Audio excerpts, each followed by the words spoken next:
नमस्कार, news one India देख रहे हैं आप और मैं हूं आपके साथ प्रभा जोशी। तीसरे चरण के चुनाव को लेकर मिशन मोड में बीजेपी है और मुख्यमंत्री योगी आदित्यनाथ की ओर से तूफानी दौरे किए जा रहे हैं। बरेली, बदायूं और एटा में जनसभा को मुख्यमंत्री संबोधित करेंगे। दोपहर लगभग 12 बजे बरेली में जनसभा को संबोधित करेंगे। वहीं बीजेपी प्रत्याशी छत्रपाल गंगवार के समर्थन में जनसभा दोपहर 1 बजे बदायूं के बेलसी में जनसभा को संबोधित करेंगे और बदायूं के बेलसी में सीएम योगी चुनावी हुंकार भरेंगे। वहीं दुर्विजय सिंह स्वाकी के समर्थन में जनसभा मुख्यमंत्री करेंगे और दोपहर लगभग 3 बजे एटा के जलेसर में जनसभा मुख्यमंत्री की ओर से की जाएगी।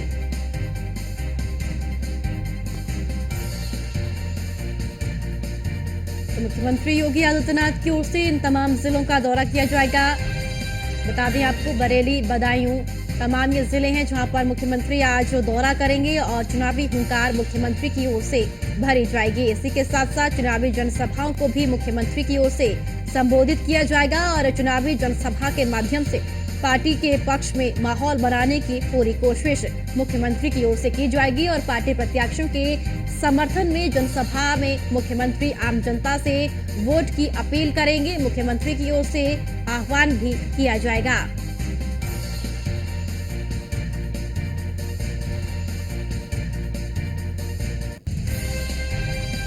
तो मुख्यमंत्री योगी आदित्यनाथ आज बीजेपी प्रत्याशी छत्रपाल गंगवार के समर्थन में जनसभा करेंगे। दोपहर 1 बजे बदायूं के बेलसी में जनसभा का आयोजन है और बदायूं के बेलसी में चुनावी हुंकार मुख्यमंत्री की ओर से भरी जाएगी।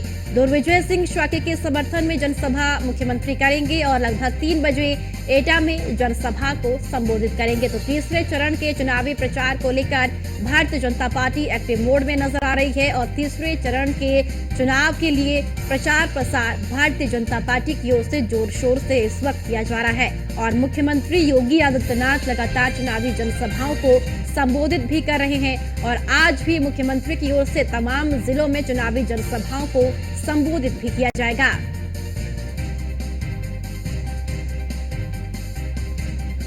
तो दोपहर लगभग 3 बजे एटा में जनसभा को संबोधित करेंगे और तीसरे चरण के चुनाव को लेकर Bharatiya Janata party mission mode में इस वक्त नजर आ रही है। जोर शोर से प्रचार प्रसार किया जा रहा है और पूरी ताकत चुनावी प्रचार प्रसार में भारतीय जनता पार्टी की ओर से झोंकी गई है।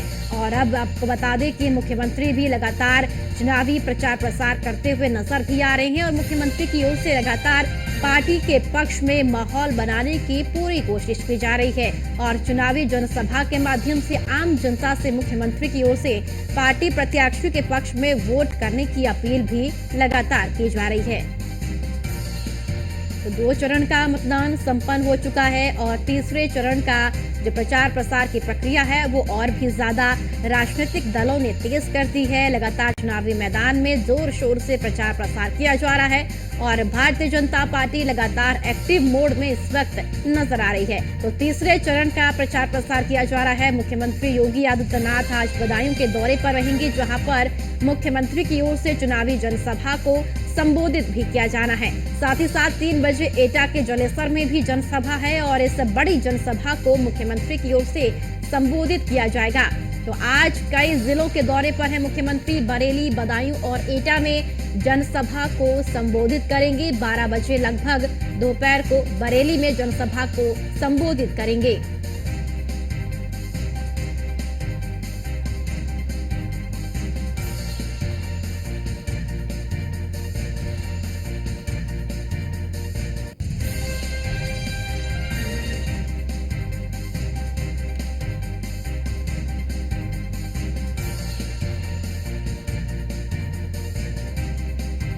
तो मुख्यमंत्री योगी आदित्यनाथ आज 3 जिलों के दौरे पर रहेंगे।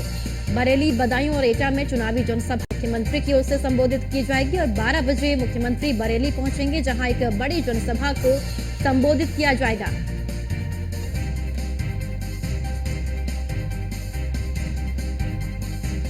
चलिए, ज्यादा जानकारी के साथ हमारे साथ बरेली से संवाददाता अभिषेक कुमार जुड़ चुके हैं और साथ ही लखनऊ से अश्विनी द्विवेदी भी हमारे साथ है।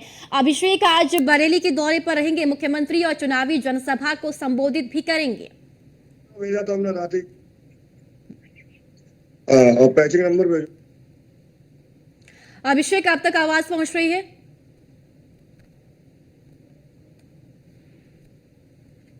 और चलिए अभिषेक तक आवाज नहीं पहुंच पा रही है, अश्विनी का रुख करूंगी। अश्विनी, यूपी की सियासत को आपने बेहद करीब से देखा है और जाना है, लगातार जमीनी स्तर पर आप पत्रकारिता भी करते हैं और शानदार तरीके से दर्शकों के सामने भी आप रखते हैं। अब उत्तर प्रदेश की राजनीति और सियासत क्या कुछ इस वक्त कह रही है? मुख्यमंत्री लगातार चुनावी जनसभाओं को संबोधित कर रहे हैं, लेकिन दूसरी तरफ अगर एनडीए है एक तरफ, तो इंडी गठबंधन भी दूसरी तरफ अब मजबूती के साथ चुनावी मैदान में इस वक्त दिख रहा है। क्या कुछ अब उत्तर प्रदेश की राजनीति में इस वक्त देखने को मिल रहा है? बिल्कुल, अगर उत्तर प्रदेश की बात करें तो उत्तर प्रदेश का चुनाव इस बार जनता की समझ में नहीं आ रहा, ना ही जो राजनीति के विश्लेषक हैं, राजनीति के पंडित के जाते हैं उनकी समझ में आ रहा, क्योंकि किस ओर चुनाव जा रहा है, क्या हो रहा है, ये कहीं ना कहीं अभी स्पष्ट ही नहीं हो पा रहा। 2019 का चुनाव था, स्पष्ट था कि एक तरफा जा रहा चुनाव, भारतीय जनता पार्टी पक्ष जा रहा। 2014 का जो चुनाव था वो भी कहीं ना कहीं एक तरफा था चुनाव की, ये उसमें जा रहा है भारतीय जनता पार्टी पक्ष में। उससे पहले 2009 में चुनाव हुआ था, कांग्रेस के पक्ष में था, ये पहले से लोगों को आभास हो रहा था कि कांग्रेस पक्ष में। हालांकि संभावना भारतीय जनता पार्टी के पक्ष में ज्यादा है, लेकिन कितनी ज्यादा है ये कहना बहुत मुश्किल उत्तर प्रदेश के अंदर होगा, क्योंकि अभी तक जो जिन सीटों पर जो है चुनाव हुआ है उन पर कम मतदान होना कहीं ना कहीं चिंता का विषय भारतीय जनता पार्टी के लिए है। क्योंकि ऐसा माना जाता है कि अगर भारतीय ज्यादा मतदान होगा तो इसका सीधा फायदा भारतीय जनता पार्टी को होगा। तो निश्चित तौर पर अगर पहले चरण की बात करें तो पहले चरण में जो मतदान प्रतिशत रहा था वो 5 से लेकर के 9% तक कम रहा था। दूसरे चरण में बात करें तो उसमें भी स्थिति लमसम ऐसे ही रही। तो ऐसे में कहीं ना कहीं ये कहना मुश्किल हो रहा है कि आखिर कौन जीत रहा है, कौन हार रहा है, कौन बाजी मार रहा है। लेकिन सीटों के मामले में माना जा रहा है कि भारतीय जनता पार्टी विपक्ष काफी आगे रहेगा।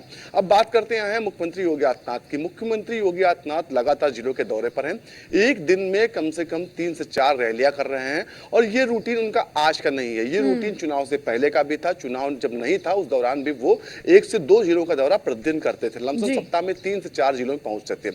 इस समय चुनावी माहौल है तो निश्चित तौर पर कहीं ना कहीं भारतीय जनता पार्टी सबसे भरोसेमंद खिलाड़ी उत्तर प्रदेश के अंदर कोई है तो वो मुख्यमंत्री योगी आदित्यनाथ हैं। उनको कहीं ना कहीं मैदान में उतारा है और मैदान में उतर के उन्होंने बखूबी अपना जो काम करना था वो कर रहे हैं। सिर्फ उत्तर प्रदेश में नहीं, मुख्यमंत्री योगी आदित्यनाथ दूसरे राज्यों में जाकर के भी चुनावी कमान संभाल रहे हैं, क्योंकि प्रधानमंत्री नरेंद्र मोदी और गृह मंत्री अमित शाह के बाद अगर कोई सबसे चर्चित भारतीय जनता पार्टी में चेहरा है तो वो मुख्यमंत्री योगी आदित्यनाथ है। क्योंकि उत्तर प्रदेश में पिछले 6 सालों में उन्होंने जो काम किया, कानून व्यवस्था उत्तर प्रदेश की एक बहुत ही जरूरी नब्ज थी जिसको उन्होंने टटोला और उस पर काम किया, उसके बाद उस पर लगाम लगाई। क्योंकि चाहे पूर्वी उत्तर प्रदेश हो या पश्चिम का उत्तर प्रदेश हो, हर जगह माफिया राज हावी था और कहीं ना कहीं यही सिरदर्द आम जनता के लिए बना हुआ था। व्यापारी चाहे उत्तर प्रदेश में आना चाहते थे, व्यवसायी, लेकिन वो नहीं आ पाते थे। इन चीजों को दूर करके कहीं ना कहीं उत्तर प्रदेश में आज जो है इंडस्ट्री जो है वो उत्तर प्रदेश के अंदर आ रही है और कहीं ना कहीं स्वरोजगार और स्थानीय स्तर पर रोजगार उत्पन्न करने के लिए जो प्रयास मुख्यमंत्री ने किया था वो काम कर रहा है। कहीं ना कहीं मुख्यमंत्री जब चुनावी जनसभा में जा रहा है तो इन्हीं चीजों का जिक्र कर रहे हैं और जिक्र के दौरान कहीं ना कहीं बताते हैं कि पिछले 6 सालों में उत्तर प्रदेश सरकार ने क्या कुछ किया और किस तरीके से तमाम चीजें जो उत्तर प्रदेश में थी उसकी तस्वीर बदली गई। साथ ही साथ केंद्र सरकार ने पिछले 10 सालों में क्या कुछ किया इसका कहीं ना कहीं हिसाब किताब देते हैं। अब बात करते हैं आज मुख्यमंत्री योगी आदित्यनाथ का 3 जिलों का दौरा, जिसमें एटा शामिल है, बदायूं शामिल है और जो है बदायूं के अलावा बात करें तो बरेली शामिल है। तीनों सीटें 2019 में भारतीय जनता पार्टी के खाते में थी, लेकिन इस बार क्या थोड़ा सा दिक्कत ये आ रही है कि बरेली में कैंडिडेट बदला गया, बदायूं में कैंडिडेट बदला गया है। हालांकि एटा फिर से फिलहाल जो कैंडिडेट पिछले 2019 में थे वही इस बार है। तो दोनों जगह पर कहीं ना कहीं स्थिति बदली है और इसको करके काम किया जा रहा है। अगर बदायूं की बात करें तो बदायूं में शिवपाल सिंह यादव के बेटे हैं, उनको वो चुनाव लड़ रहे समाजवादी पार्टी से। वही दूसरी ओर अगर बरेली की बात करें तो बरेली में जो लमसम 4 दशक से 5 दशक पुराने जो कार्यकर्ता थे जिन्होंने जो वहां से सांसद थे उनको हटा करके दूसरे नए प्रत्याशी लाए गए। तो निश्चित तौर पर कहीं ना कहीं जनता का रुख भांपने के लिए, जनता को समझने के लिए मुख्यमंत्री योगी आदित्यनाथ 3 लोकसभा सीटों का दौरा करेंगे। तीनों पर जाकर के कहीं ना कहीं जनता के बीच बताएंगे कि आखिर पिछले 5 सालों 6 सालों में उत्तर प्रदेश में क्या कुछ किया गया, आगे आने वाले समय में उत्तर प्रदेश का विजन क्या है, उत्तर प्रदेश किस रास्ते पर चलने वाला, इन तमाम चीजों को लेकर के आज उप मुख्यमंत्री योगी आदित्यनाथ 3 लोकसभा सीटों के दौरे पर रहेंगे। जी अभिषेक, आप तक आवाज पहुंच रही है? जी अभिषेक, आज बरेली के दौरे पर मुख्यमंत्री योगी आदित्यनाथ है, चुनावी जनसभा को संबोधित किया जाएगा आज मुख्यमंत्री की ओर से। किस वक्त पहुंचेंगे बरेली मुख्यमंत्री? जी आपको बता दें, जनपद बरेली की जो आमला लोकसभा क्षेत्र है वहां पर सीएम योगी आदित्यनाथ का बरेली दौरा है, जो कि बीजेपी प्रत्याशी कश्यप के पक्ष में आज जनसभा को संबोधित करेंगे। साथ ही आपको बताते चले अभी परसों 25 तारीख को ही जनसभा की थी पीएम प्रधानमंत्री नरेंद्र मोदी ने, जो कि आमला क्षेत्र में की थी। वहीं उसके बाद में बरेली में 26 तारीख को पीएम नरेंद्र मोदी के द्वारा रोड शो किया गया था। उसके बाद CM Yogi Adityanath road show में शामिल भी हुए थे। उसके बाद में बरेली की आमला लोकसभा जो है उसके लिए आज जनसभा सीएम योगी आदित्यनाथ करेंगे। आपको बताते चले, आज 12 बजे सीएम योगी आदित्यनाथ की जनसभा है, जहां पर लाखों की संख्या में बीजेपी के भक्तों के पहुंचने की आशंका जताई जा रही है। बात की जाए आमला सीट की, तो आमला सीट से 2 बार से सांसद रहे धर्मेंद्र कश्यप, इस बार तीसरी बार पार्टी ने उन्हें भरोसा जताया है। भरोसा जताने के बाद इस बार टिकट दी है। वहीं इस बार तीसरी बार वह लोकसभा चुनाव लड़ रहे हैं। साथ ही आपको बताते चले, आज बीजेपी के द्वारा वहां पर सारी व्यवस्था की गई, चौन सुरक्षा व्यवस्था है। वही रूट डायवर्जन भी किया गया है। और हालांकि बीजेपी के जिस तरह से राष्ट्रीय स्तर के नेता और जो सीएम योगी आदित्यनाथ और पीएम के दो जो दौरे यहाँ पर हुए हैं, उसको लेके कहीं ना कहीं बरेली में एक प्रेस्टीज का इशू बनाया हुआ है। क्योंकि बात यहाँ पे की जाए, 8 बार सांसद रहे थे बरेली संतोष गंगवार, उनकी टिकट काट दी गई थी। तो कहीं ना कहीं नाराजगी भी उनके समर्थकों द्वारा दिखाई गई थी। तो इन्हीं सब कयासों को लगा देखते हुए सीएम योगी आदित्यनाथ का ये दूसरा दौरा है। वहीं पीएम का भी 2 दौरे बरेली जनपद के लिए हो चुके हैं। जी ठीक है अभिषेक, फिर से आपके पास लौटूंगी। बदायूं से पवन भी हमारे साथ जुड़ चुके हैं। पवन, आज मुख्यमंत्री योगी आदित्यनाथ बदायूं पहुंचेंगे, चुनावी जनसभा को संबोधित भी करेंगे। इस वक्त चुनावी समीकरण किस ओर मुड़ता हुआ दिखाई दे रहा है, और क्या चुनावी समीकरण को बदायूं में साधने में कामयाब मुख्यमंत्री हो पाएंगे? जी, आपको बता दें, बदायूं पे पहुंच रहे हैं उत्तर प्रदेश के मुख्यमंत्री योगी आदित्यनाथ। बदायूं के विधानसभा प्रत्याशी बिलसी, वहां पर जो है जनसभा को संबोधित करेंगे। बीजेपी प्रत्याशी दुर्विजय सिंह साके, उनके समर्थन में जो है बहुत ही बड़ा जो है जनसभा रखी गई है। और पूरा जो है यहाँ पर जो बदायूं का समीकरण है, बहुत टफ सीट है। दोनों प्रत्याशी, दोनों के लिए ही है, सपा हो चाहे बीजेपी हो। सपा से है शिवपाल यादव, उनके बेटे हैं आदित्य यादव, उन्हें जो है बदायूं से टिकट दिया गया है। वही जो है दुर्विजय सिंह साके, जबकि वो लोकल के प्रत्याशी है, लेकिन लगातार जो है जो बाहर रहे हैं, तो जुड़ाव जो है जमीनी स्तर से कम रहा है। तो इस बार वैसे तो बदायूं के लिए जमीनी स्तर का जो है लोकल के प्रत्याशी मिले हैं लगातार। जब भी जो है प्रत्याशी मिले, चाहे जो है सपा से हो चाहे बीजेपी से हो, सब बाहर के थे। लेकिन इस बार जो है लोकल के प्रत्याशी है, तो कहीं ना कहीं जो है इसका भी जो है फर्क पड़ेगा।